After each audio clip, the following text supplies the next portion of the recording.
Speaker 1. Not so long ago, the idea of real-time messages allowing you to instantly converse with someone on the other side of the globe was beyond our scope of what was possible. But now we have arrived, and that's exactly what's happening. Through the internet and a variety of technologies, we are forming groups of people from around the world with common goals. Today's world is all about connectivity, bringing people from the four corners of the planet together, resulting in an amazing feeling of connection with your fellow man or woman. Speaker 2. Anything seems possible now. The rise of social media and a strong online presence of many groups allow for voices to be heard that may not have otherwise found much of an audience.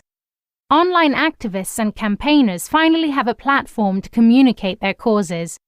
They can now deliver their objectives to large but at the same time specific audiences in an effort to bring about not only awareness but action on the part of the public too. Speaker 3.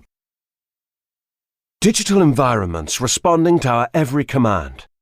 This sounds like a scene from a science fiction film, but it is already becoming a more common scene in our everyday lives. Devices in our homes, our mobile operating systems, and our apps can react to what we need or desire. It's truly remarkable, but at the same time a bit worrying. Supposedly it's leading us to a faster and effortless pace of life. But is that all? It's also leading us to an always connected way of life. Will we soon be drowning in digital information from our so-called digital helpers with no escape? I suspect so. Definitely it's something to seriously consider.